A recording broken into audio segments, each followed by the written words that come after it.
Well, Lourdes Gurriel Jr. and Geraldo Perdomo tried to do it on their own, and they got pretty far. Extra innings game, but the Diamondbacks did lose this one by a score of 10-5 in extra innings. That doesn't make much sense. We're talking about it in 30 seconds. Don't you go anywhere.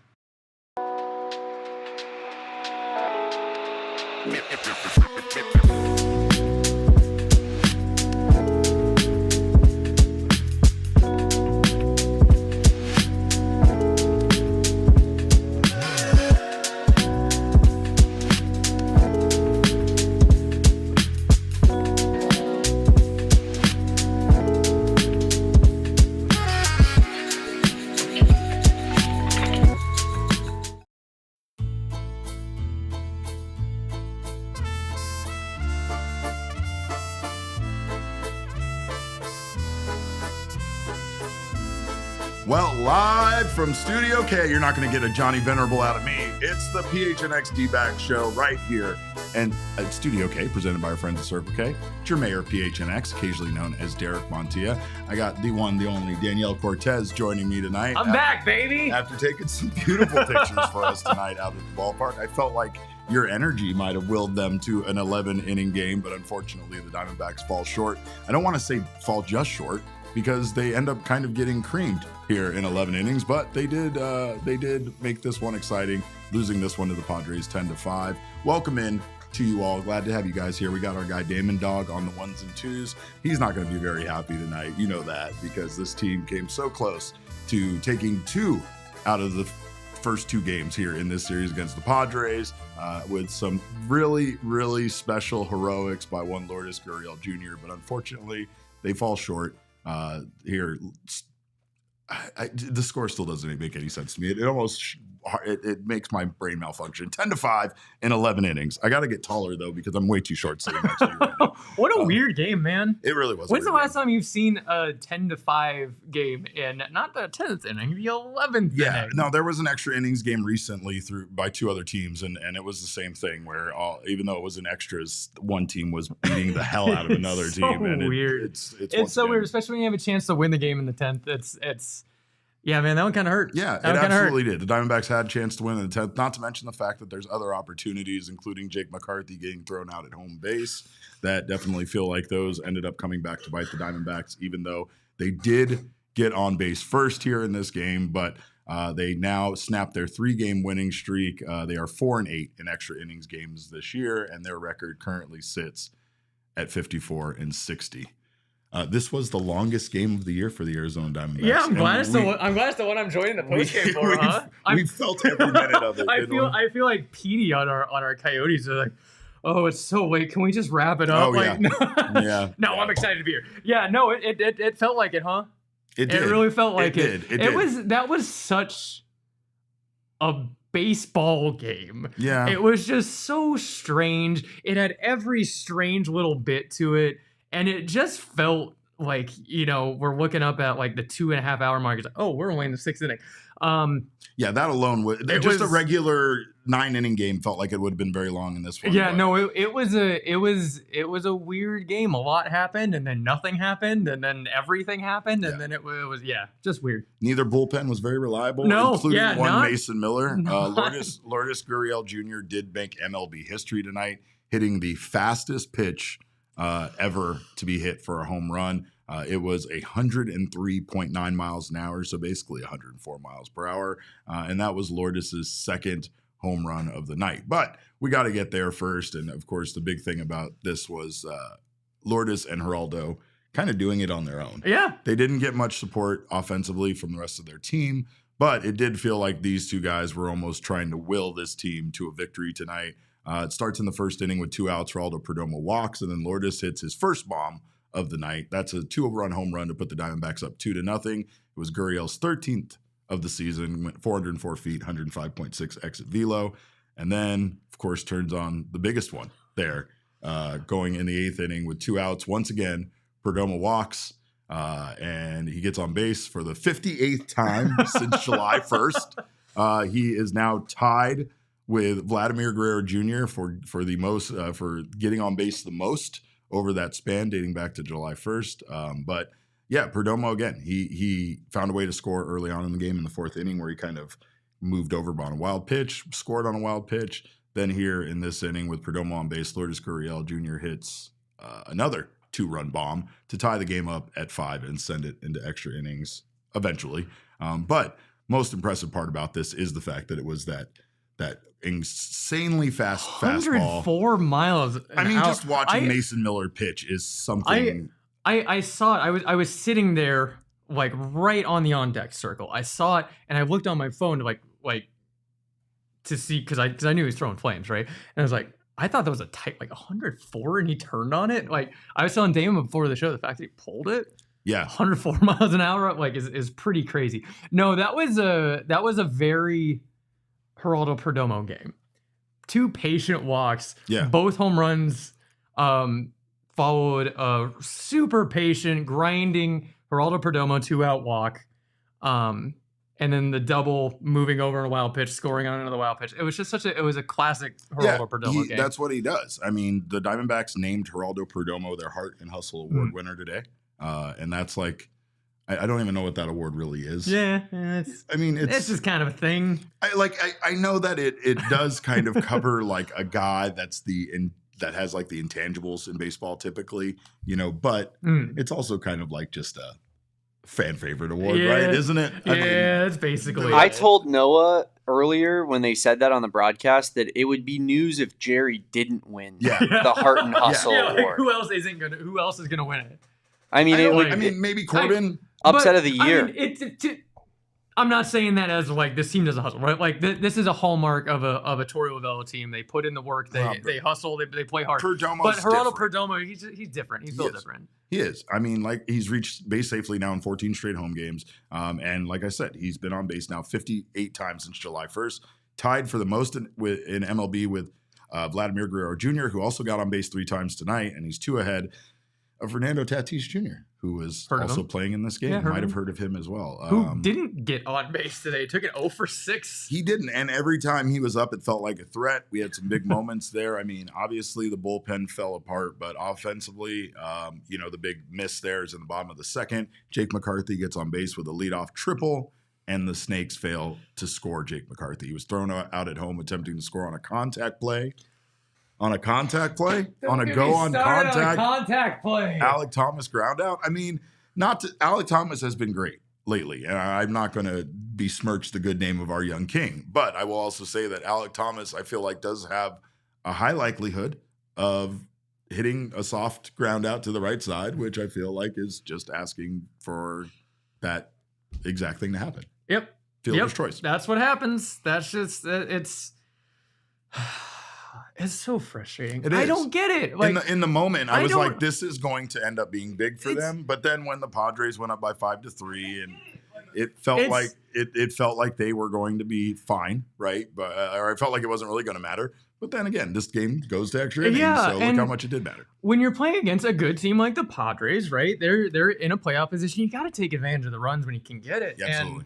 And it's just and again, like not harping on anything. This isn't a D-backs thing. This is just a baseball thing, right? You have a runner on third with 1 out, you go on contact. Yeah. And it's been a thing in baseball my entire life, and I to this day don't get it. Well, I know you're as much of a Torey Lovullo apologist as I am, much to the chagrin of several people in our chat. I'm not even an apologist. I'm not going that far. I will die for Toby. I will die on that hill. The timing of that was so funny because as you said that, Derek, Killer X literally put in the chat, I hope Danielle is not a Tory shill like everyone on this network. Oh, I didn't know. I mean, it's worse. Take it more. Oh yeah. Oh yeah, it's worse. No, yeah. I'll take it. I'll take the heat. Killer X also called me an obsessive X the other day just because I simply was talking about how much Merrill Kelly meant to this organization while talking to our friend Jeff Wilson from the DLS Rangers. But this is a man that comes in our chat every single day to scream fire Tory. So he knows something about being obsessive X himself.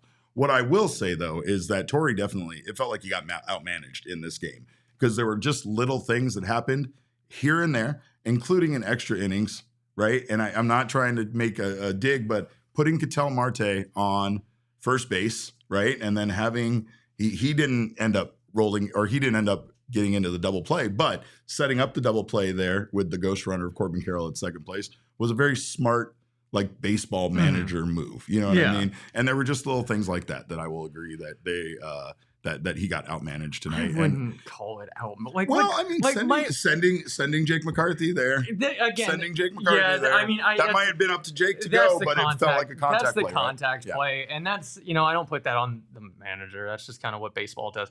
That's on Jake McCarthy just not being a very high IQ baseball player, in my opinion. Wow. I don't know if I'd go that far. And I think that he likes to throw wild accusations. No, I think that's completely fair and justified. You saw it again tonight with the double for Manny Machado that should have been caught. Yeah. I think that you see moments and like gaffes like this from Jake consistently. Yeah. And again, like I'm not fully on board with everything that Torey did tonight. He deserves some blame in my opinion, but the Jake McCarthy running home thing is on Jake. Meanwhile, we're going to talk about the bullpen, but while people do want to blame Torey for the bullpen, I do not, because Torey was not out there pitching. Torey was not Kyle Nelson out there not being able to throw a strike. Not his finest hour, that's for sure. Also, what was this umpire doing behind home plate? It was a rough day. What was going on tonight there behind home plate? And I mean, this is one of those instances where I do not feel like this went against the Diamondbacks solely. This was just a bad night behind home plate for a home plate umpire. This is one of those days where I wish I was sitting in the bougie seats as a fan where I could heckle. Oh yeah, are you kidding me? No, yeah, not his finest day. There were a couple. There was a Lourdes strikeout. I have it in my notes somewhere that they kind of lost it, but it was a strike. I mean, none is as egregious as the missed call on Fernando Tatis Jr. Right? Boy, there were some bad calls today. Yeah. But like you said, it was both ways. So like that's kind of a thing. It was, yeah, man. I don't know, man. It was rough. This one sucked, especially with the fact that the Diamondbacks did give us all hope, right? In this one with tying it up and sending it to extra innings. But for me, this game came down to no longer having the weapons in the bullpen to be able to compete in an extra innings game like this, especially against the Padres, who have statistically the best bullpen in all of baseball. And then they went out and added to it with one Mason Miller, who was throwing the ball faster than I've ever seen a baseball thrown tonight at Chase Field. So not an easy task to come back, but still something impressive that they did. And I know we have more here from Lourdes Gurriel Jr. Through his excellent translator tonight to talk about, again, he was kind of bummed out, right? And I think Nick Picoro from AZ Central asked him about it, like that if he was playing it like cool or whatever. And I could tell like his demeanor was just more of like sad, like it's like you go out there, you do have this impressive night. You have this 2 home run game. You did hit a ball that was 104 miles per hour off of Mason Miller for a home run and made history. And yet, you're sitting here with a loss at the end of the day, and it's hard to be excited. It's hard to be happy about it. And so Lourdes was asked a little bit about that. We have some more from Lourdes in the clubhouse. Here's what he had to say about his night. No, más que la situación de juego que era, ¿no? En el octavo y para empatar el juego fue emocionante, pero bueno, nos quedamos cortos y nos sirvió para ganar hoy. The real meaning it was in the time of the game and what it meant to the team to tie the ball game. That was the most important thing. I mean, unfortunately, it didn't turn into a win, but that was the most exciting thing. It was exciting for all of us. Yeah, you were very close to that. Yeah. I put in the group chat we had, like, that was literally the craziest thing I've ever seen. Mm-hmm. I don't think a lot of people can gauge anything over 95, just how hard it is. Yeah. And I still can't get over that he pulled the ball. Yeah. Right. It would be one thing to take it the other way, but he pulled 104 is crazy. But that's another thing. A lot of like being around baseball my entire life, being around the D-backs, basically, literally my entire professional career. People don't really see that side of the game, right? Where there is emotion after the game, but for the most part, it is all right. We lost the game. On to the next one, right? Sure. So that was interesting to see a little emotion, because it's a little bit of a rarity. Yeah. And tonight was interesting too, because we didn't have Torey Lovullo after the game. Mm-hmm. We basically went straight to the clubhouse. It's one of the first times I've even honestly been in the clubhouse and seen guys still in their uniforms, right? Like, because most of the time, by the time we come out there, guys have already showered and changed, or they're in the process of that. Usually they're in like a t-shirt, as you can see Lourdes in this clip. So this one, we were in there while it was fresh, and all I can say is that the mood was somber, and there was no there was just a lot of sitting around looking a bit shell-shocked, and understandable, because that one hurt. It like us, right? We're sitting here saying, like, how does this game end 10-5? Well, it ends 10-5 because, especially, I think the big thing is it ends 10-5 after you blank them in the top of after you blank the Padres in the top of the 10th. Yeah, that's the big thing. Yeah. Is you blank them, you keep Luis Arraez off, because I was telling Damon before the show, you have to win in the bottom of the 10th, because you know Luis Arraez. You do. He's not going to take an 0 for 6. Yeah. Right? You have to win. Yeah. And then to lose that after blanking a very good Padres team, getting Fernando Tatis out. You ran out of pitchers. And you run out of pitchers. So they didn't even have a long reliever for them to put in there, and because he's pitching tomorrow. Right. It's a hard one. It's a hard one to lose. But yeah, that's just baseball, man. It just for me it shows how undermanned the Diamondbacks really are. And again, this game it was aided by the fact that several pitchers weren't very effective, and Torey had to turn, especially Kyle Nelson, who didn't record a single out, had to turn to entirely too many guys in this game, especially with it going 11 innings. But back to Lourdes on the foul balls here against Mason Miller.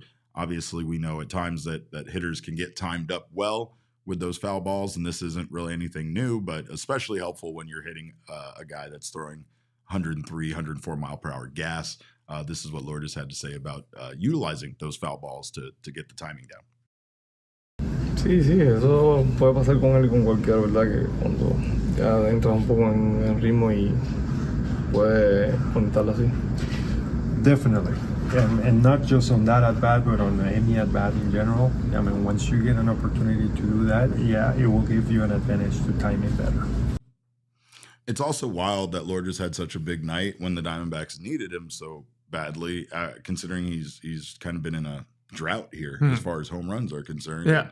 We know Lourdes is very streaky, but it'll be interesting to see if this is the beginning of something, him getting hot. Yeah, and you could start to see it sort of come together in the almost at Oakland in the Athletic series. We don't call them that. Yeah, there were a couple kind of like slump breakers, right? Where you bad contact, they tend to drop, or a bad contact ground ball finds a way through. He's like, okay, maybe now he's gonna find it. And sure enough, here it is here. Yeah. Yeah, it's tough. Yeah. Well, here's what Lourdes had to say about his home run drought. Sí, también aunque no quiere esa mentalidad está, ¿no? De que ha pasado, pero nada, son cosas de juego. La temporada es sumamente larga y bueno, gracias a Dios salieron dos. Yeah, he's happy that happened. Obviously, you try not to think about that fact, but it does play a role on him. I mean, luckily he was able to make good contact on that pitch. It's a wild way to break out of a home runless slump, is to come out and hit 2 home runs, including a historic one that is the hardest thrown ball that was ever hit for a home run. Lourdes was asked by my guy David Brandt from AP about what it's like to hit a ball like that. His response was pretty hilarious. This is what he had to say to David. Yo canté cuántas veces. Tenía que probarlo alguna vez porque eso es reacción. Yeah, definitely just reaction. I mean, he just said one time you would like to try it. Yeah, wake up. Give it a shot. Get in there. Get in there against 104 mile per hour gas. I know when they have us take BP that it's on like 60 miles an hour, and that thing looks crazy to me. It looks insane. But, man, I miss Media BP. Bring back Media BP. That was Media BP too. I miss making a fool of myself, and I miss watching Nick Picoro rake, because that guy. Do you remember when I almost broke my pinky diving on a ball? I do. I dove for a ball a off too much. Josh. Listen, I'm not gonna let my boss Josh Rowage get a dump one in there. I'm gonna practice. dive for a ball. His batting practice was crazy. My hand got It's crazy caught. behavior. Damon can relate though. Damon would definitely break his hand trying too hard. 1,000%. 1,000%. That's called a battle scar. We were pickleball teammates. I get it. I would still die for that team, Danielle. I know you would. I don't know if he'd die for this team though anymore. Those days might be over. But what I will say is, again, Lourdes' demeanor had a lot to do with the fact that despite all of this excitement, it was a letdown. It's a loss, and again, I think you can live with a 6-5 loss in extra innings. Yeah, this the 10 is to 5 is a especially little demoralizing, jarring. right? 10 to 5 is a little jarring. Yeah, this is what Lourdes had to say about not getting the win and that being the most important thing. No es eso, es que la mentalidad mía siempre es en ganar, ¿verdad? Y al final que pase esto y que de una manera no sirva para ganar es lo que al final es difícil asimilarse. Not necessarily, I mean, yeah, he does feel proud of it, but the fact that he's kind of cool about the whole situation is because the main role or the most important part is that he couldn't help the team win, I mean, at the end, so that should trump anything else. And he definitely helped the team win. He put the team on his back and tried to carry them across the finish line single-handedly, but those 8 dudes got heavy eventually, and unfortunately, he did not get the job done there. But I really feel like it comes down to the fact that you look across the board and you got Corbin Carroll going 0 for 5 tonight. You got Ketel Marte 0 for 4 with 1 intentional walk, and there wasn't much help from anyone besides Geraldo Perdomo. The young guys chipped in a little bit here and there, but for the most part, no multi-hit games here from anybody besides Lourdes, and for that reason, it's fairly obvious that he is our king snake for tonight's game, going 2 for 5 with 2 home runs and 4 RBI. You just feel like, once again, this is something we talked about early on in the season before the pile of injuries started happening, and before that was a big reason why they were losing games. It felt like offensively they would get contributions from some, just not enough, and it would always kind of change, but it would always be 2 guys, not 3. And you feel like the wins, you would see 3 guys contributing. You would see a good night from more than just 1 or 2 players in the starting lineup. Yeah, 1 player very rarely wins you a baseball game. Fair. 2 players very rarely wins you a baseball game. And the fact that there was so little contribution elsewhere is really another main story. Really a story of missed opportunities and self-inflicted wounds, I think. For both teams. For both teams, yeah. I mean, I had it in front of me. How many men left on base did the Padres have? It was crazy. 14. 14. Yeah, men that's left on base tonight. Yeah. Yeah, the D-backs had quite a bit too. Oh, they were awful with runners. In yeah, scoring it position. was. Let's see, team with runners in scoring position. 0 for 13. Not gonna win you a whole lot of baseball games doing that. No me gusta. But we're going to talk about the pitching and the lack of being timely with your hitting. On the other side of this break, don't you go anywhere. You're watching the PHNX Diamondback Show. Well, tonight is definitely a night where you can use some of the fine products from our friends at Pure Edibles. Pure Edibles is a full-fledged candy company that was founded right here in Arizona. They're available in over 130 dispensaries statewide, and they offer more than just gummies. They do offer gummies, which aren't covered in sugar like all of those other gummies out there. They also offer their version of Starburst, which they call Kicks, Chews, which are soft candies like caramels, and hard candies as well. All of them have different effects, and those effects are clearly listed on each tin, and those vary from sleep gummies to mood improving, mood elevating, uplifting effects is what they call them. And we could use some uplifting effects after watching this team lose in 11 innings. But Pure was created in Flagstaff, Arizona at Noble Herb Dispensary, the home of Pure Edibles, and now it's made right here in Phoenix. They are designed to be ripped or bit in half, making them easily shareable or easy to dial in your exact dose. So go find yourself some Pure Edible products from one of over 130 dispensaries across Arizona. And it is no secret that everyone in Arizona looks for ways to stay cool and comfortable during the summer, which is funny to me because my air conditioning just went out in my car and it's a living nightmare for me. So make sure you don't let your home become a living nightmare like my car. Go out, get yourself a smart thermostat. Not only can it help you save some money, but it can also help you cool your home. Before you get home, you can put your cooling on a schedule where it will go increase the temperature while you're gone, and it will bring the temperature down before you get home. That way it's nice and cool when you walk in the door. There's all sorts of wonderful benefits to having a smart thermostat, including being able to see how many hours per day your air conditioning unit is on for. So APS customers may be eligible for smart thermostats for as low as $0 when you enroll in the APS Cool Rewards program. If you already have a smart thermostat at home, see if it's eligible to enroll in Cool Rewards. Plus, free installation is available at marketplace.aps.com. So it must be an APS customer and pay shipping and taxes. Other restrictions do apply. Go to marketplace.aps.com for more information.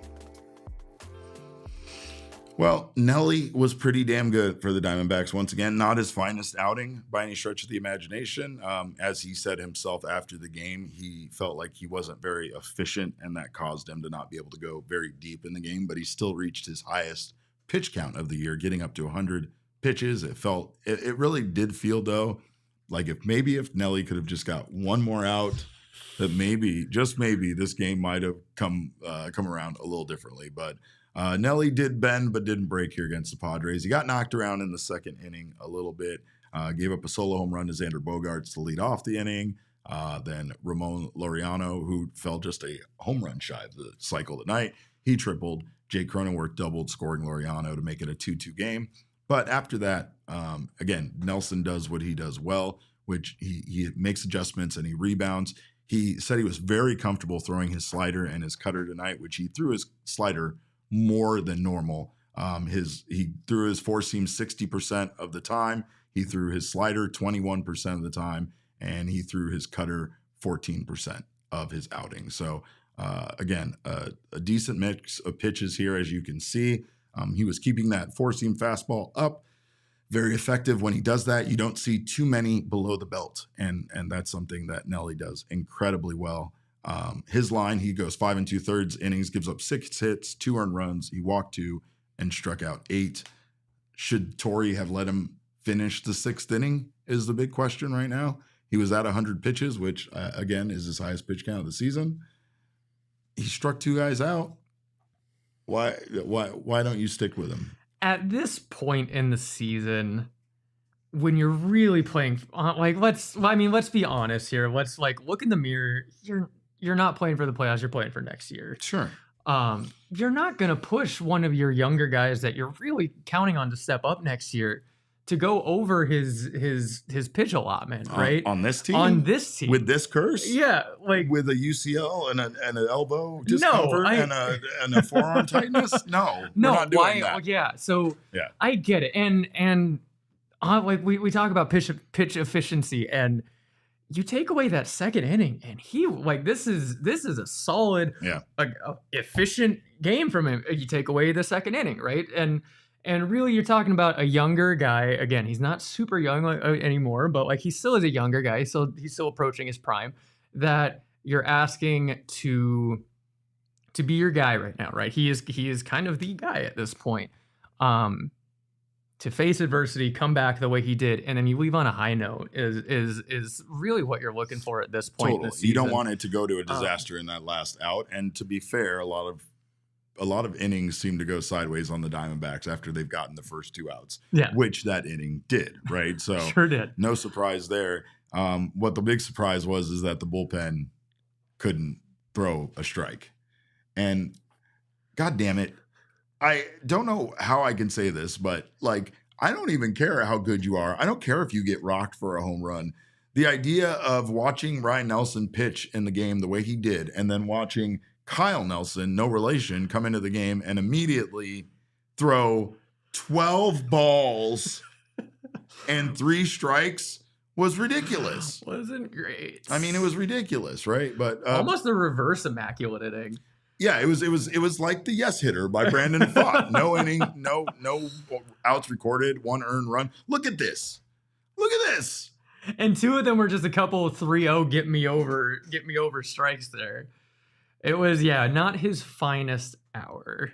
I mean, we could call it like it is, Danielle. We were talking about it a little bit beforehand. It's one of the worst pitching performances this franchise has ever had the displeasure of witnessing. It was that bad. It really was. I mean, listen, I'm not a typical sports journalist, baseball journalist, in that, like I said, I spent my entire professional career in and around the D-backs, right? I see them as people. I don't like doing that, but like you guys are more than welcome to. I'm not gonna pile on them I tell them. I get it. Like, it's hard. I'm a gas bag all the time. I'm like, I go. It is hard to watch. I go and hang out with this guy and like shoot the crap the next day. We're like, hey man, would you go and do anything cool last night? You know, like, I mean, that kind of like I'm supposed to get on this show and be like, yes, cut all of these bums, get them off of my team. I can't. They're real people to me. I'm sorry. Nor should you, Derek. But that's not my role. That being said, in this circumstance, I'm gonna call it like it is, and like it is as Danielle said, the 2 of those 3 strikes were down the middle 3-0 counts. Yeah. Like, give me strikes. Right. He threw 1 strike tonight in 3 batters. And you should have heard the crowd. The crowd. I did hear the crowd.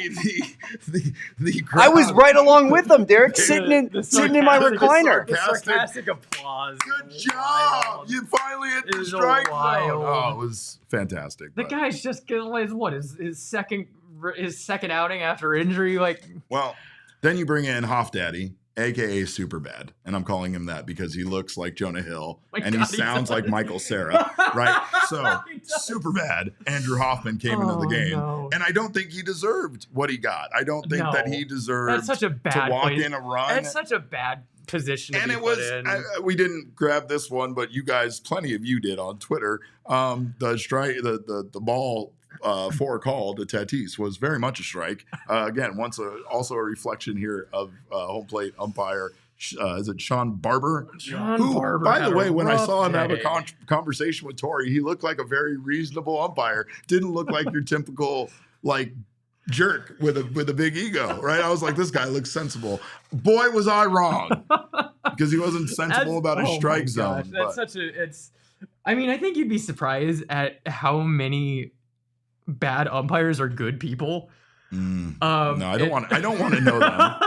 That's one thing, working all those Arizona Fall League games that I did all those years, you get to know the umpires, and it's like they're such nice people, and I don't want to it humanizes them, and I hate that. I can't again, Danielle. No thanks. You can keep it. I'm gonna continue to live my life the way I do. No, listen here. There are very few people who dislike umpires more than me, and I'm just saying I don't like it when they're nice people. I want to hate them. I want to hate them. There are some out there that I like. Listen, Angel Hernandez ain't got a job anymore for a reason, because he's terrible and he's a garbage person. Well, I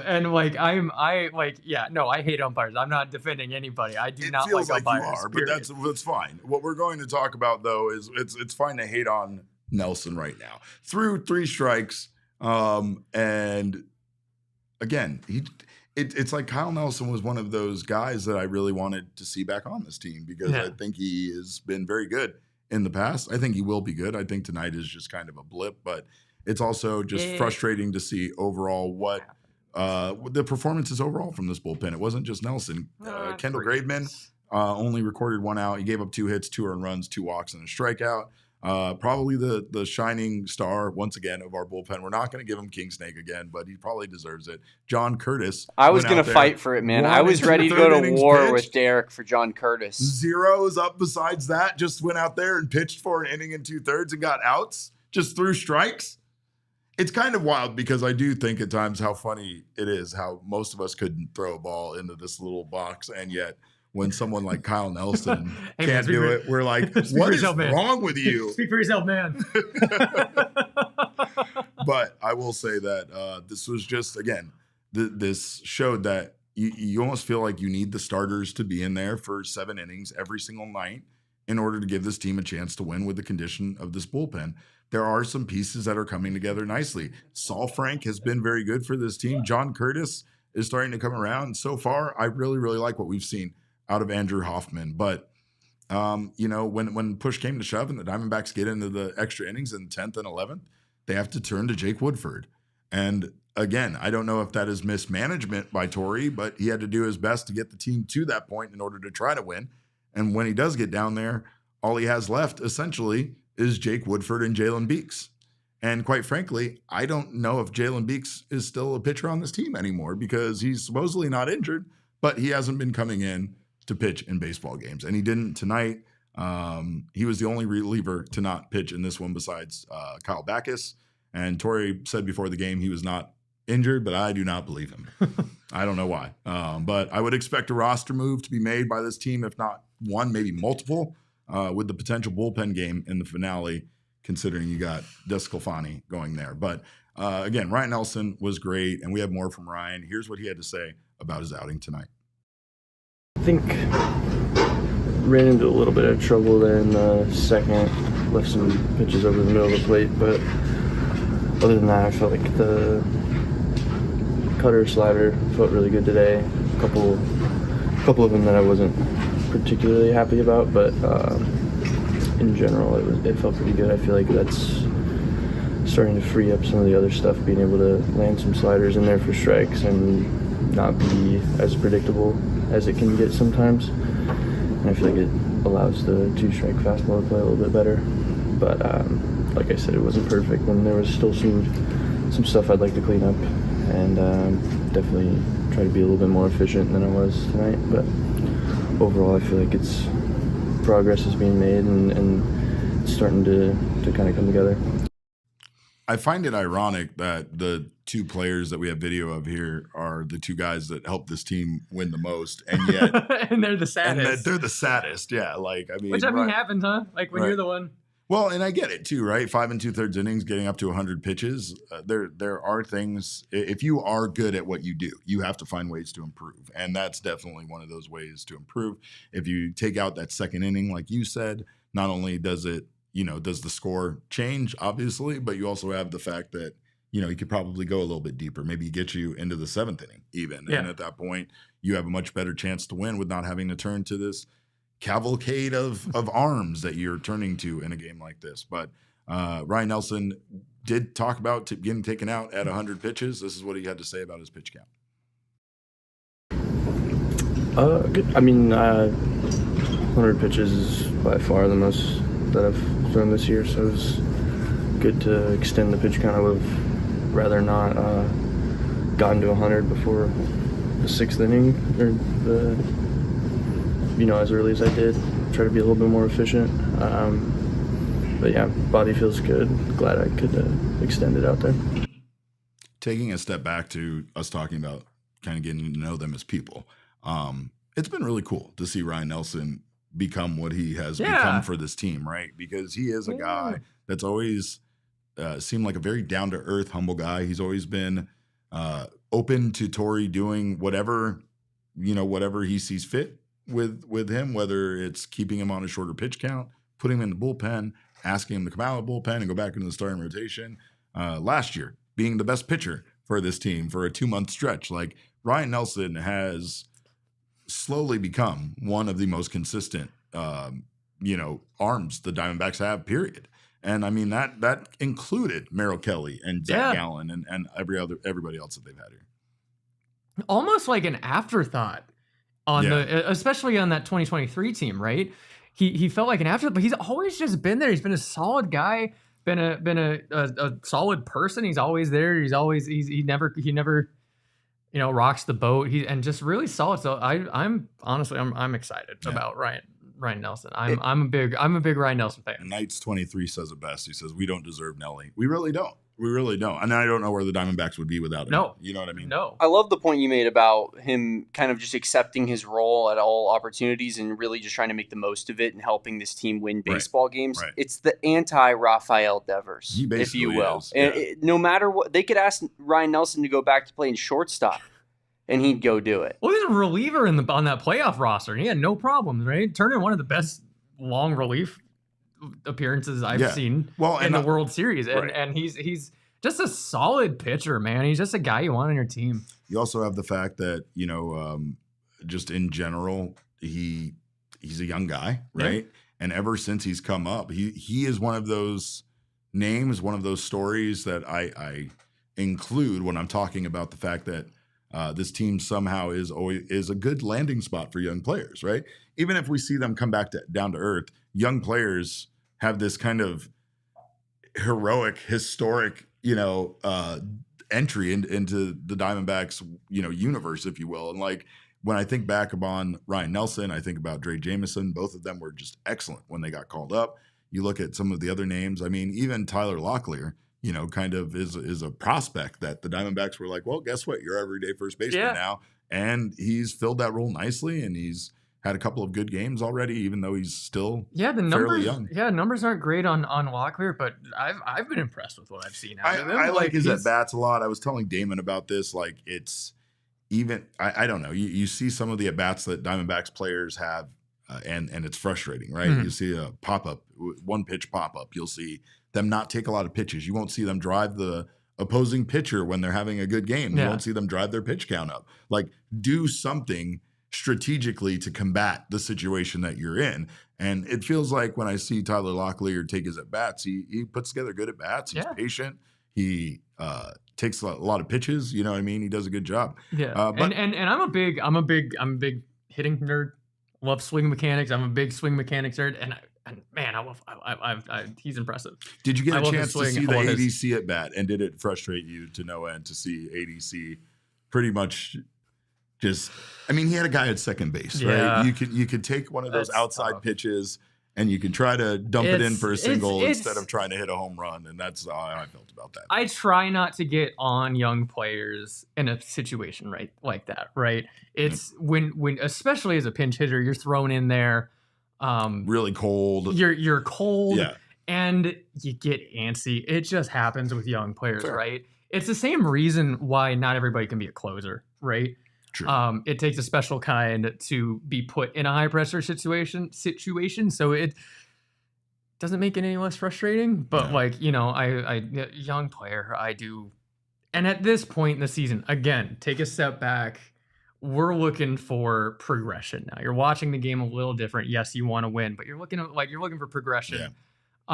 Where the results don't necessarily matter as much, even though I want to focus on results. I want to be like, when can I start getting delusional about the playoff hopes? Nobody wants to do that, right? Yeah. Least of all me, but no, that wasn't again, wasn't his finest hour. But again, it's a young player. He's got to learn. If you think he's going to be part of your future, you put him in that situation.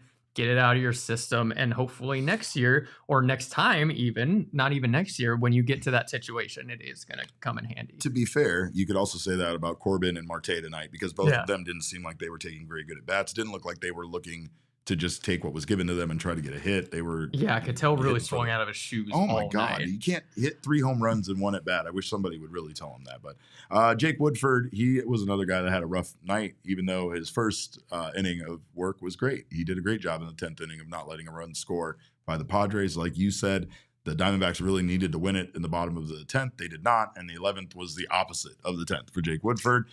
He couldn't get it out. The Padres scored 5 runs in the top of the 11th. He ends up going 2 innings pitched, giving up 6 hits, 5 runs, 4 earned. So not a great outing there for Woodford, but what do you expect out of Jake Woodford? I don't really feel like you're expecting him to come into that role and be again, that critical arm. It's a tough position to put somebody in, right? You get the outs. You're not expecting to go out again. Yeah. Real tough. Yeah. And it's Mark weird Grace. too, because had they scored in the top of the bottom of the 10th, we're talking about how great of a job Woodford did, right? It's weird. It's a weird position, a hard position to be put in. Mark Grace was fired up for Jake Woodford in the post game, being like, he shouldn't have had to go out there, and he's right. I mean, it's what you guys are saying. Do you mean in the 11th? Yeah, he's saying he was like, Jake Woodford did his job tonight, and so it's impossible to be mad at him for getting lit up and late when he goes back out there in the heart of a playoff team's order, right? Like, you're asking a lot of him. Not to mention you're facing the bullpen that is statistically the best bullpen in baseball, and you still manage to get 2 runs against them and tie it up late. So some good, some bad, but ultimately an ugly score. He should have been pulled, probably. I see some people saying like maybe he was being careful with Beeks, but you had some extra bullpen arms. Do we have a super chat? And I think it's a great question. The super chat from our guy Piece of Yoshi asks, is Jalen Beeks dead? And I can confirm if there was any look, I don't do a good job at being being a journalist on this program, but I can confirm for you that Jalen Beeks is not dead. He is alive. He passed by me in the clubhouse. He was very much alive. He took a shower, and he was a living, breathing human being. So I have no idea why he didn't come out in this game. But before we move on and take a look at the numbers from this one, I did want to hear from Ryne Nelson one more time because we talked about him being fully on board with whatever he's asked to do. And here again was his response about just being on board with Torey's game plan here and being taken out of the game at 5 2/3 innings pitch. Yeah, fully on board with what they're doing, and I was surprised to get 100 as well. But yeah, I know they're looking out for me and my future and my health. So yeah, whatever decisions they make, I'm on board with. I just feel like in general, it's kind of weird to have an arbitrary number. Like numbers are a construct of man, right? Like we created numbers, and then we're gonna be lock in. And then what do they really truly mean? 100, it's past midnight, baby. Let's get on this. 100 is exactly what we need to stop at. I'm just curious about that, but we'll talk more about this on the other side of this break. I have so much more to talk about, and I'm gonna yell at Smokey Bear here before we get out of here. So don't you worry about that. I got some words for him. You're watching the PHNX Diamondbacks show. Don't you go anywhere. Well, Gila River Resorts and Casinos is the place that you should go. If you're leaving and you're going somewhere, I told you not to go anywhere, but if you're going somewhere, go to Gila River Resorts and Casinos. Even right now at 12:18 a.m., you could be having a great time on a Wednesday night out there at Gila River Resorts and Casinos because they have over 4,500 slots and live table games. You can also catch all the action at their BetMGM Sportsbook, which has massive screens, some delicious food, and of course, get that little ticket in your hand. It's the ultimate place to watch and win. Place your bets and experience the excitement. Watch all your sports out there. Also go there for a staycation. It's a wonderful place to go. And if you don't want to go in a pool with children, I can assure you that they have a 21 and over pool only for us old folks. So you do you at Gila River Resorts and Casinos. Visit playatgila.com for more details. And also, if you're an Arizona sports fan, you should check out Desert Financial Credit Union. There's no better place to do your banking as a fan. It's the only place you can show your team spirit every time you make a purchase with exclusive debit cards branded with your favorite teams, including the Arizona Cardinals, Arizona State University, and Northern Arizona University. And of course, I have to thank Desert Financial. They got me started on my home ownership journey. And boy, I'm glad they did because rent is expensive out there. And of course, if you want them to help you reach your financial goals, look to Desert Financial. They have been Arizona's largest, most trusted local credit union for more than 84 years, and they are committed to giving back to their community and sharing success with their members. When you open a free checking account online, you can get $200 in bonuses. Get started by visiting desertfinancial.com/200 today. Well, big thanks to Desert Financial for always keeping our numbers straight. Let's take a look at By the Numbers presented by Desert Financial Credit Union. Diamondbacks get outscored this one again, just inexplicably, 10-5 in 11 innings. The Padres hit the Diamondbacks 14-6. Diamondbacks, we got to talk about this. 0 for 13 with runners in scoring position. Yikes. They've been terrible with runners in scoring position all season long. And I know this isn't an easy thing to do, right? But I mean, the Friars were 6 for 19 for a 316 batting average. And I'm not supposed to say, oh, hell yeah, to that in my best Stone Cold Steve Austin voice. That's just asking too much. The Padres had 5 extra base hits. The Diamondbacks had 4. Expected batting average, 322 for the Padres to the Diamondbacks, 201. So again, this game, based on the numbers, shouldn't have even gone into extra innings. And we should just be glad that Lourdes found a way to smash a 104-mile-per-hour baseball for a home run and send us 2 extra innings to at least have that little bit of excitement. That's what I love about baseball. Sometimes the numbers don't make any sense because at the same time where this game shouldn't have been close in the Padres direction, D-backs also had plenty of chances to win this game. Plenty of chances to win this game. 13. As it is, it wasn't, it wasn't like, well, if this ball broke this way, whatever. No, right. like as it was, they could have won this game with those stats, right? Not to mention sending Jake McCarthy on that contact play is still just so egregious to me. That's not a send though. That's a player on contact having to make a reaction type of situation. That's just baseball for the last 100 years. That's your complaint isn't with management managing. Your complaint isn't with the players. Your complaint is with the game of baseball. I don't know about that. And I don't know. that's just how it's been played. I don't get it. I've never gotten it. I don't like it, but it is what it is. I guess. I don't know. You're right about that. Well, it doesn't help the standings tonight, and I don't think many things will, but let's take a look at the drunken orgy of violence we call the NL West. We're getting very close to the Diamondbacks earning those infinity symbols themselves. Diamondbacks sit at 54-60. They are 12 games back in the division and 9 back in the wild card. The Giants, their season is slowly slipping away as well. They are 57-57, 9 back in the division, 6 back in the wild card. Meanwhile, the Padres, they don't look so bad. They're currently have a wild card spot, and they are only 3 games back from the Dodgers. And considering the improvements the Padres made, they might have the personnel now to perhaps take the division from the Dodgers. Can I say something crazy? Who sit at 66-40. I think the Padres are the best team in the division. Well, I mean, after the trades that they made, I think that's hard to argue with. However, the Diamondbacks beat up on JP Sears yesterday so badly that the Padres went ahead and optioned him to Triple-A after trading for him at the trade deadline, which is crazy. And that was the Diamondbacks' Game 1 win, where, of course, we don't get to do a post-game show after a win. Diamondbacks won that one 6-2 over the Padres for their 3rd straight win. Brandon Pfaadt earned his career high-tying 11th win after tossing 5 2/3 innings with 2 runs allowed. Really interesting because it's very similar to Ryne Nelson's line from tonight. 5 2/3 innings, 2 runs allowed, 5 hits instead of 6 hits. He had 3 walks and 4 strikeouts. Meanwhile, Ryne Nelson has 2 walks and 8 strikeouts. They're just 2 old school guys, right? They're old school innings eaters. You are very rarely going to lose a game because of Brandon Pfaadt and Ryne Nelson. It's just that's just the guys they are. It is very Merrill Kelly-esque. It is. They are cut from the same cloth. Well, and it's also the same kind of not too flashy. Ryne Nelson might be a little bit flashier with his strikeout numbers, and his fastball being so good. But yeah, but they're not going to blow you away. They don't have. In fact, a lot of Ryne Nelson's outings lately haven't really come with that many strikeouts. Yeah. They've been like 4 or 5 strikeout outings, and he still finds a way to get the win. But yesterday was just a good all-around day. Tyler Locklear slugged his first home run as a D-back. You had Alec Thomas had his career-high 4th straight multi-hit game. He's been on fire since the trade deadline.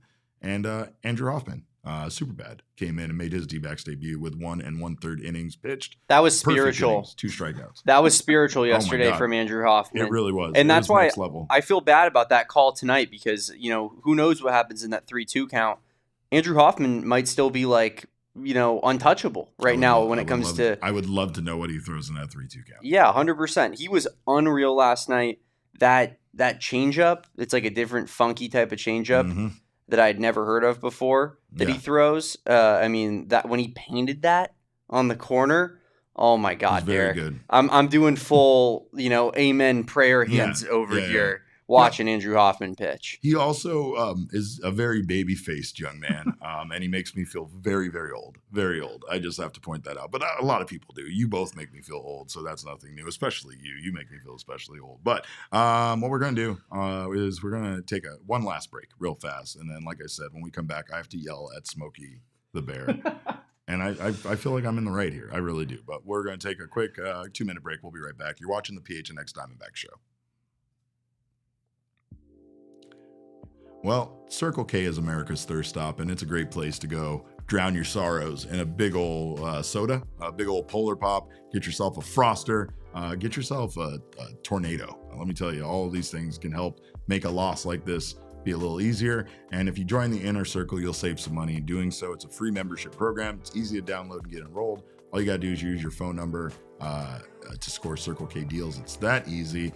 And then, of course, you can get down on all of the amazing deals, especially the meal deal matrix. Like I said, Circle K has you covered for breakfast, lunch, and dinner. They got their $5 meal deal, which is 2 slices of pizza and any 20-ounce soda or a Polar Pop up to 44 ounces. Their $4 meal deal for breakfast, which includes a Circle K breakfast sandwich, a hash brown, and any flavor 16-ounce Bang C4 Ghost or medium coffee or a Polar Pop up to 44 ounces.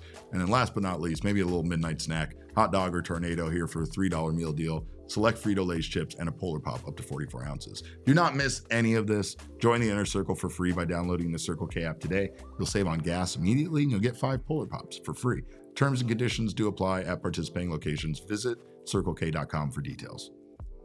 And just like your favorite team needs a home field advantage, even though Chase Field might not be that for this team lately, your home needs a home floor advantage, and you can get that with our friends at Empire today. You know the jingle, you know the name, and now if you are looking for new flooring in your home, you can get to know them really well. You can get to know them as well as they know flooring because they are flooring experts. They eat, breathe, and sleep flooring. They love flooring. It's their lives. And of course, they want to help you get new flooring in your home. They will bring the showroom right to your home where you can pick the right flooring and the right colors for your space. You can see how it looks with your furniture, your walls, your lighting, and make sure everything is exactly how you want. You can get precise measurements and have all of your questions answered so that there are no surprises at all. And then with Empire Today, you get clear, upfront, and all-inclusive pricing. Once again, no surprises. Plus, you can schedule installation as soon as the next day. Schedule a free in-home estimate today because some things are just better at home. PHNX listeners can receive a $350 discount when using promo code PHNX. You heard me right. A $350 discount with code PHNX. Restrictions do apply. Visit empiretoday.com or /PHNX for details. And we talked about the Cardinals boys already a little bit, but they have a residency coming up at Gila River Resorts and Casinos. They're not singing. They're not doing magic. They're not. None of that. They're just entertaining you with their words. Johnny Venerable just giving you hot takes on the Cardinals. Bo Brock just bringing you the finest coverage you can find anywhere. And you can join the PHNX Cardinals crew with the NFL diehards for the residency night on August 28th at the Upper Deck Kitchen and Bar at Gila River Resorts and Casinos Wild Horse Pass. Cardinals live podcast starts at 4:30, followed by the NFL season preview at 6, and then PHNX fantasy football draft at 7 p.m. So you will see me there making my horrible fantasy team and doing the best that I can to not go back to the Waffle House. So all diehards who attend will receive a free drink for the event. Great time to sign up to be a diehard. Before we get out of here, like I said, I got a bone to pick with Smokey the Bear. He's 81 years old today. It's his 81st birthday. He came to Chase Field to celebrate his 81st birthday with his pal Baxter. And I am furious, quite frankly. I'm furious. And the reason why I'm furious goes far beyond the anxiety that this bear caused me when I was a small child. You don't put that kind of pressure on children and tell them only you can prevent forest fires. Do you know how much? That's a lot. Do you know how much sleep I lost thinking about that? That is a lot, but I was like, there's a lot of forest out there. But to be fair, it did work. How many forest fires did you start? I was 8 though, and I just didn't start any though. I didn't start any. You can't You're argue right. with the results. I didn't start any. Because I also didn't start any forest fires. So it all works. You said that a little too suspiciously. I can't lie. You said that like you were defending yourself, and I wasn't making any accusations that you did. But the problem I have here he is with his friend Baxter. See, they were having a great time. Baxter signed the ball for him, or maybe he signed the ball for Baxter. I'm not sure how that worked, but he is a bit of a celebrity. And for those that may not know, he is also kind of a Padres mascot. So what was he doing at Chase Field? Padres have a history with this bear. Most notably, back in 1984, they did a promotional baseball card series featuring Padres players and who? Smokey the Bear. Apparently, he dropped the at time. It's just Smokey Bear. I didn't know that, but this was part of a broader series to promote forest and wildlife. Saving the forest, conservation. But don't even get me started with this. Because I don't want the Padres shouldn't have a traveling mascot, and he shouldn't be here at Chase Field. He should have immediately been banned from the building. I didn't think this was opinion. It was an opinion anybody could have. Oh, I have lots of opinions about this. I mean, listen, I worked here for a long time. I knew there were some strange opinions that people could have. I don't know. I thought it was kind of funny. Here's what I want to know. Walked like guided out. Was the guy in the suit 81 years old as well as Smokey the Bear himself? Because he very much looked like that. I was actually a little disappointed that it wasn't a worse first pitch. I'll tell you what I'm disappointed about. Where is the San Diego chicken? I was ready to ask the same damn question. Okay, so ever since the San Diego Chicken started hanging out with Smokey the Bear and they started doing photo shoots for the Padres, suddenly the San Diego Chicken's just gone. He's missing. Just gone. He's out there doing stuff.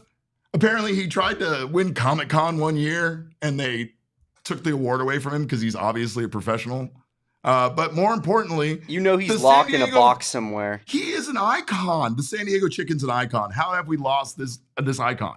How is he not still? Like, I don't care about the Padres or their ringless bum of a franchise that they are. But what I don't like is one of the greatest mascots in all of baseball suddenly going missing.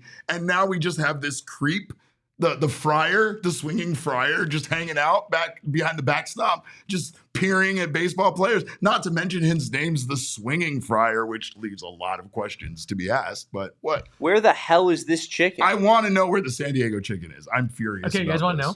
I'll look it up. The guy, I don't want to spoil anything to anybody, but there's a guy in a suit. There's a guy inside of a suit. No, I don't believe that for a minute. I don't believe that. You take that back. I'm sorry. He retired in 2016 after 42 years of playing San Diego Chicken. But he said, I don't want to hear it. Quote, it's not the end. But that's it. But what, is it? What does that mean? Is it? That's what the deep state wants you to think. He gets it. This guy gets it. Well, we appreciate you because you guys kind of get it too. We thank you guys for being here. Of course, it's late. We should all go to bed. Thank you, Danielle, so much for joining me.